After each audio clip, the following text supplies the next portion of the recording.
Binary thinking. By binary thinking, I mean the kind of thinking which I take absolutely for granted. That is that whenever you're thinking about anything, you're thinking about opposites, about differences, about oppositions.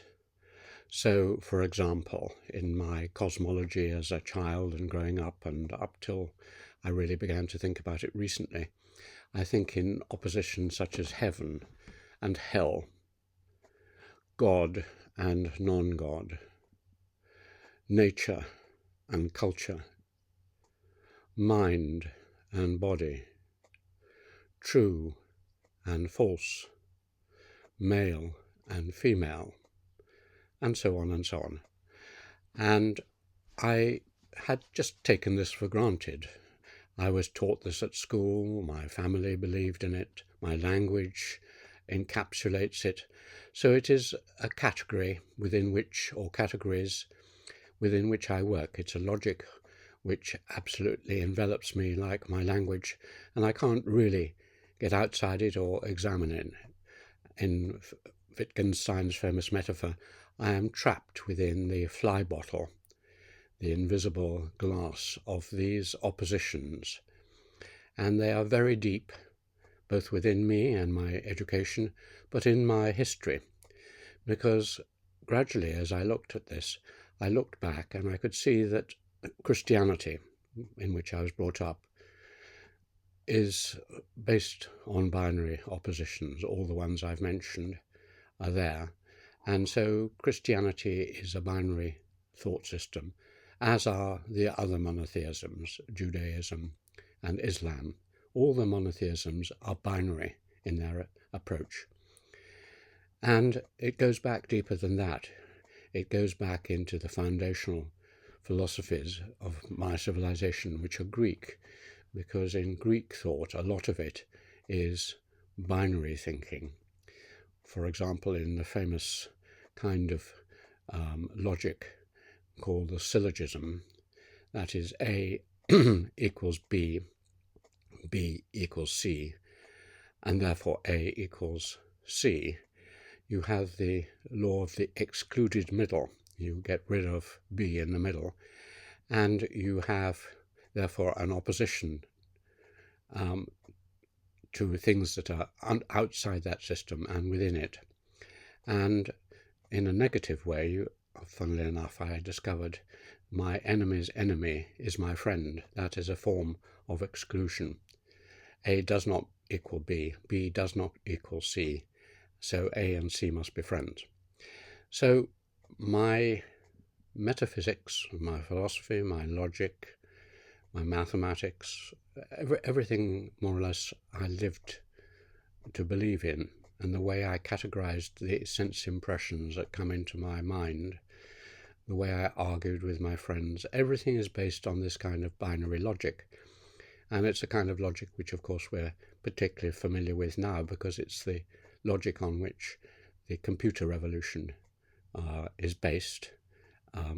Computers are based on A and B, oppositions, A to B, and so on. And so it's the basis of our computing artificial intelligence revolution.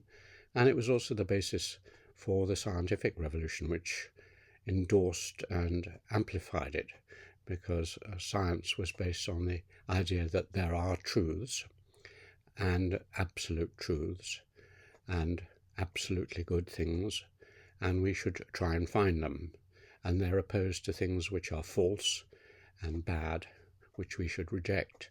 So my scientific way of thought and my religious and philosophical systems are all based on this binary logic, and it's in one way described by Karl Jaspers in his theory of the axial age. I now realize that the axial age is the establishment of a binary world. His famous one was the distinction between this world that we live in, a material and physical world of human beings, and a perfect oppositional world, the world of Plato's ideal ideas. And it's in the opposition between those two that, and tension between them, that we all exist. And before the axial age, the turning on the axis of the philosophies of the Old Testament prophets, as he put it, and Greek philosophers and others, before that we didn't think in that categorical oppositions.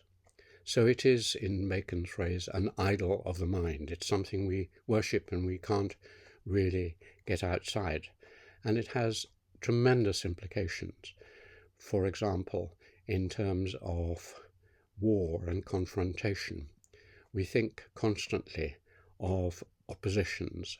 There are the enemies outside the gates, outside the walls, outside our territories, and there are us. We are good, they are evil. So it is deeply confrontational. It's behind our games. We have two teams which compete with each other, or we compete as individuals in tennis or whatever. And there's a winner and there's a loser, and it's all about oppositions between them. It's behind our politics. For example, the left and the right, the Labour and the Conservative, they're in constant battle. One is in, one is out. It is an oppositional political system. It's obviously behind all our legal systems. You are guilty or you are not guilty. You go to prison or you stay out of prison. So our legal categories in our common law, and much of our law, is based on binary oppositions. And I'm sure that if you pursued it into other areas of art and common life, you would find this kind of attitude. And it's even related to things in economics. We are constantly striving to gain wealth, and there are widespread theories of zero-sum games. In other words, if someone else gains something, we lose something. It's a finite world of battle. And you find it in the founding phrases of Adam Smith's great treatise on the wealth of nations, that human beings love to barter and to exchange and to play games. He doesn't use those words, against each other. And economics is a battle. And we find it, of course, in more recently in biology, in Darwin and so on, that the survival of the fittest, that there is a struggle, a constant struggle of us against them, and some will survive and some will die out. Now that way of thinking, which I just took for granted, is very, very difficult to see. If you're inside it, like a fish in water, you can't see the logical and metaphysical system on which you swim. And it was really only quite late in my life, having encountered alternative systems by spending quite a lot of time from my mid-20s onwards in systems which don't subscribe to this, which I'll describe under quantum thinking, only by spending time, and particularly recently in a great system based on the alternative quantum ideas, that is China, that I look back on my own system and I suddenly realize here I am trapped in this, and it's not the only way, and it's one which has to be questioned, and indeed we do have ways of escaping it into parallel worlds created by our imagination. But on the whole, we still are trapped in our politics, in our international relations, in our economies, and in our beliefs, into thinking in this, in many ways, destructive, oppositional way, and above all in ecology, by subjecting nature to man. Man and nature are in opposition, and we exploit it because it isn't us. And it's only recently with ecological movements that we have begun to realize that we are not separated from nature in that binary way, that we are on a continuum, and we are indeed part of nature, and we should respect it. So this discovery can have widespread effects on the way we act and the way we think, and I'm delighted to have suddenly or recently got it into some kind of focus.